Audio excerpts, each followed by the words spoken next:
Bonjour la team, hi guys, comment vous allez? J'espère que vous allez bien. Alors aujourd'hui, je vous accueille pour une vidéo, comme d'habitude. Et bah, vous avez été nombreux à me poser des questions et à réagir par rapport à ce que j'avais mis sur Instagram et Facebook. Sur le fait de me poser quelques questions pour que vous puissiez mieux apprendre à me connaître. Donc aujourd'hui, bah, je vais répondre à ces quelques questions. Et voilà. Alors, c'est vrai que je ne m'étais pas présentée quand j'ai commencé les trucs sur YouTube, je m'en excuse. Donc, je m'appelle Kone Noumouni. Donc, c'est un peu compliqué, tout le monde n'arrive pas à prononcer, donc les gens m'appellent Mouni. D'où le nom de ma page, Mouni, même si c'est écrit en anglais, bref. Je suis sénégalo-malienne, je suis malienne de mon père et sénégalaise de ma mère. J'ai 19 ans, j'aurai 20 ans en septembre, Inch'Allah. Et voilà. Désolée si je regarde, hein, c'est juste que j'ai pris des notes en fait. Qu'est-ce que je fais dans la vie? Ce que je fais dans la vie, je suis étudiante. J'étudie en troisième année de licence, enfin, pour l'instant, en comptabilité et finance. Et voilà.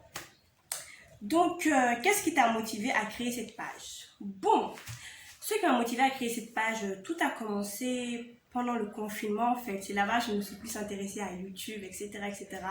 Donc, j'ai remarqué que la plupart des gens en fait, des youtubeuses faisaient juste des tutos de maquillage, des story times, des vlogs, en fait des trucs comme ça quoi. Et voilà, donc après, bah, je cherchais quelqu'un, enfin une youtubeuse qui parlerait de la vie en fait, de la vie en société, bon, de quelques sujets, en fait de quelques sujets intéressants mais tabous en Afrique en fait, etc. etc. Donc j'en ai pas trouvé et voilà, donc après je me suis dit que bah pourquoi pas, enfin pourquoi pas tu le fais toi-même en fait, vu que c'est un truc, bon je vais pas dire qui me passionne, mais vu que c'est un truc qui m'intéresse, j'aime bien parler, échanger, et voilà, donc après bah c'est pour ça. Qu'est-ce que tu aimes faire et quelle est ta phobie? Ce que j'aime faire, je dirais que j'aime bien passer du temps avec les personnes que j'aime. J'aime bien échanger, faire des vidéos, parler, voilà. J'aime bien écouter la musique. En fait, voilà quoi, j'aime bien. En tout cas, c'est ça que j'aime bien faire. Maintenant, ma phobie. En fait, j'ai la phobie des trous. En fait, j'ai vraiment la phobie dans les trous. Je sais pas si je sais pas je connais pas le mot en français en fait, mais souvent en fait quand tu passes sur la route il y a des trous, genre il y a des trous là où enfin genre tu dois sauter ces trous, je crois qu'on appelle ça fossé, hein. Si je me trompe pas, un fossé c'est là où l'eau sale passe là, en tout cas genre c'est des trous profonds, voilà. En fait j'ai vraiment la phobie des trous, mais pas n'importe quel. En fait ça dépend de la profondeur, quand la profondeur est vraiment intense, je supporte pas, ça me déstabilise, ça me déstabilise. Et voilà. Qu'est-ce que tu détestes? Ce que je déteste. Bah, je dirais que je déteste qu'on me donne des ordres. En fait, non, j'ai vraiment horreur qu'on me donne des ordres. En fait, j'ai horreur de l'autorité. Mais en fait, tu peux être autoritaire sans pour autant donner d'ordre, en fait. Je sais pas si vous comprenez ce que je veux dire. Par exemple, si quelqu'un a besoin en mode ah Mouni, fais-moi ça. Moi, quand tu me dis fais-moi ça, bah je le fais pas en fait. Mouni, s'il te plaît, est-ce que tu peux me faire ça? Là, il n'y a pas de souci. Mais quand je ressens que la personne le dit avec un ton d'ordre, non, ça, je le fais pas. Et je le fais pas du tout, voilà. Donc, c'est ce que je déteste. Est-ce que tu es mariée? Non, je suis pas mariée et mon cœur n'est pas à prendre. Je pense que ça suffit comme réponse. Quel est ton métier de rêve? Mon métier de rêve. Mon métier de rêve. En fait, en fait, j'aime bien la médecine. J'aime bien la médecine.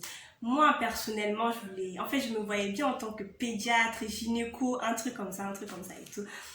Même si au fond de moi, je sais que c'est pas un métier pour moi, parce que la vue du sang et tout, c'est bizarre. Bref, donc je peux dire qu'actuellement, mon métier de rêve, c'est l'entrepreneuriat. Qu'Allah nous facilite, Inch'Allah.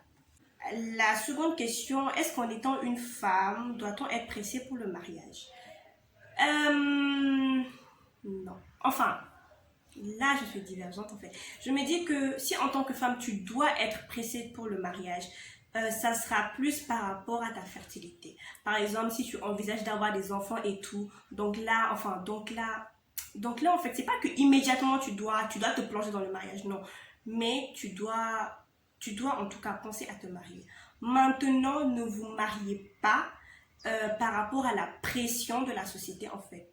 Vous voyez. Donc c'est par rapport à la, genre je dis qu'en tant que femme, tu ne dois pas, enfin tu dois pas être pressée, tu ne dois pas être pressée pour te marier dans le sens où les gens te disent que ah non mais tu es vieille, ah non mais il faut que tu te maries, ah non mais tu es une femme, tu dois te marier. Non, non. Le mariage, en tout cas moi personnellement, le mariage c'est pas un jeu, allez, c'est pas du tout un jeu. C'est pas parce que quelqu'un vient te dire ah je vais te marier et tout que tu dois t'enflammer, ah oui c'est l'homme de ma vie, c'est le père de mes enfants. Non, en fait non. En tout cas c'est mon avis, non. Euh, pour le mariage tu dois prendre ton temps, connaître la personne, savoir quel genre de personne il est. Et voilà, même si tu peux pas connaître une personne à 100%, mais au moins avoir une idée sur sa personne en fait, voir si vous êtes compatible ou pas. Donc voilà. En tout cas, c'est mon avis. Et voilà. Bon, là, ça sera plus un complément en fait, mais j'aurais voulu partager ça avec vous pour souligner quelques trucs. Alors, c'est la première fois que je vois une fille voilée aussi charmante et joviale. La plupart des filles voilées que je rencontre ont toujours la mine serrée. Enfin, merci d'abord pour le compliment, c'est vraiment gentil et tout. Ce que je voulais souligner ici, en fait, c'est que, en fait, c'est pas général en fait. Chacun a sa personnalité en fait. C'est pas parce que tu es voilé que tu as toujours la mine serrée ou c'est pas parce que tu es voilé que tu dois toujours être ci, être ça en fait. Moi personnellement, enfin pour moi, hein, je me considère pas. En fait, c'est vrai que je suis voilée, mais moi dans ma tête, je sens même pas que je suis voilée tellement que je suis une personne extravertie en fait. Je suis très extravertie, je suis très. Enfin, je sais pas comment dire ça, je suis très. En tout cas, franchement, je sais pas si vous comprenez ce que je veux dire, mais je suis très extravertie, on va dire ça comme ça. Et voilà. Alors que souvent, tu vois des filles qui ne sont pas voilées, mais qui sont aigries, qui ont la mine serrée et tout. Donc, chacun sa personnalité, en fait. Et c'est ce qui est triste dans la société, en fait. C'est que souvent, on dit que, ah non, mais les filles voilées sont toujours réservées. Ah non, mais les filles, telle catégorie de filles, ce sont des filles mauvaises et tout, et tout, et tout. Franchement, n'écoutez pas ça, ouais. N'écoutez pas ça, en fait. Chacun a sa personnalité et voilà, c'est pas des trucs généraux. En tout cas, c'est tout ce que je voulais dire. Et voilà. Donc, je pense que j'ai fait le tour des questions. Et voilà. Et je pense aussi que c'est la fin de cette vidéo. Et voilà, si vous avez d'autres questions, n'hésitez pas à me l'écrire et voilà, j'essayerai d'y répondre le plus clairement possible. Et voilà en fait, donc merci pour vos soutiens, vos encouragements et tout et tout. Franchement, ça me touche vraiment et voilà. Donc on se dit à la prochaine vidéo mes amours. Bisous.